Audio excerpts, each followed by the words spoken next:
प्रदेश की पहली land pooling scheme को लेकर कवायद राजधानी के शिवदासपुरा में प्रस्तावित है ये स्कीम और ये स्कीम लैंड पूलिंग एक्ट के तहत अधिसूचित हो चुकी है। योजना को लेकर जेडीए में एक बैठक भी चल रही है। निदेशक नगर आयोजना विनय कुमार दलेला की अध्यक्षता में ये बैठक चल रही है। योजना के लिए भूमि अधिग्रहण को लेकर समझाइश भी हो रही है। दरअसल भूमि के खातेदारों से समझाइश चल रही है। लैंड पूलिंग कानून की जानकारी दी जा रही है। बताया ये जा रहा है कि खातेदारों को भूमि मिल सकती है और इस कानून में 55% तक विकसित भूमि भी मिल सकती है। अभिषेक श्रीवास्तव सहयोगी हमारे से जुड़ चुके हैं, ज्यादा जानकारी उनसे लेंगे। अभिषेक, इस बैठक के बारे में जानकारी दीजिएगा, बेहद खास है, और लैंड पूलिंग कानून की जो जानकारी मिल रही है इसके बारे में भी बताइएगा। बिल्कुल, लैंड पूलिंग कानून प्रदेश में लागू हो चुका है और इस कानून के लागू होने के बाद ये जेडीए ने दो स्कीम प्रपोज की थी, जो कि शिवदासपुरा और फागी रोड में। शिवदासपुरा में जो पुरानी टोंक रोड है, तो शिवदासपुरा और आसपास के इलाके में 166 हेक्टेयर भूमि में ये जो योजना है जो है प्रस्तावित की थी। इसके अलावा फागी रोड में 170 हेक्टेयर पे ये प्रस्तावित की थी। लेकिन जो शिवदासपुरा वाली स्कीम है उसमें जो है प्रोसेस एडवांस स्टेज पे आ चुका है, इसलिए अब जो है खातेदारों से समझाइश जेडीए ने शुरू कर दी है।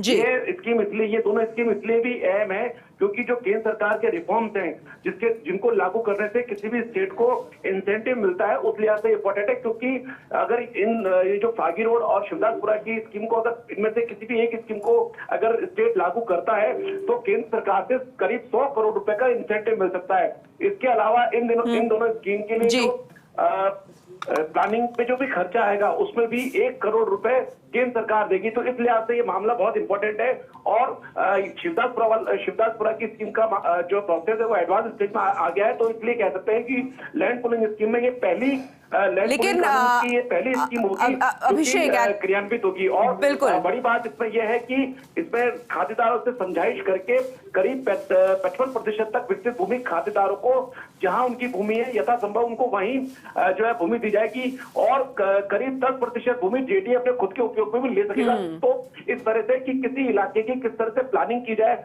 मास्टर प्लान में जो प्रपोज लैंड यूज है उसके हिसाब से इसको डेवलप किया जाए, तो उसके लिहाज से ये लैंड पूलिंग कानून लाया गया है। क्योंकि जो आवाप्ति की जो प्रक्रिया होती है, जो आवाप्ति अधिनियम है, उसमें लंबा समय लगता है। तो जो है किसी इलाके को जल्द डेवलप करने के लिहाज से बिल्कुल और 55% तक विकसित भूमि मिल सकती है। और खातेदारों को कितने प्रतिशत भूमि मिलेगी वो भी आप विस्तार से जानकारी दे रहे हैं, और कितना खास है ये, कितनी महत्वपूर्ण है वो भी आप बता रहे हैं। लेकिन अभिषेक, फिर भी अभी भी बहुत सारे लोग ये जानना चाहते हैं कि दरअसल लैंड पूलिंग कानून है क्या, आपसे समझना चाहेंगे।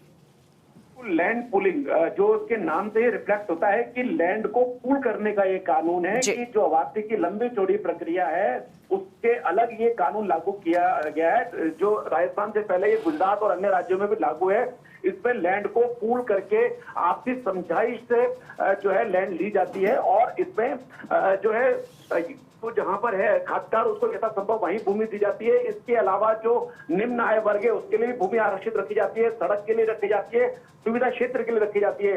इसके अलावा करीब 10% भूमि जो संबंधित निकाय है, जैसे इस केस में जेडीए है, उसको मिल सकेगी, जिसके ऑक्शन या आवंटन से जेडीए इस योजना के डेवलपमेंट में जो पैसा खर्च होगा वो इसको ले सकेगा। तो मास्टर प्लान में कई बार जो है मास्टर प्लान जैसे 2011 की हम बात करें, उसके बाद अगर मास्टर प्लान 2025 की बात करें राजधानी के, तो जो लैंड यूज है वो उस लैंड यूज जो मास्टर प्लान में प्रपोज होता है उसके लिए खातेदारों से भूमि लेना आसान नहीं होता।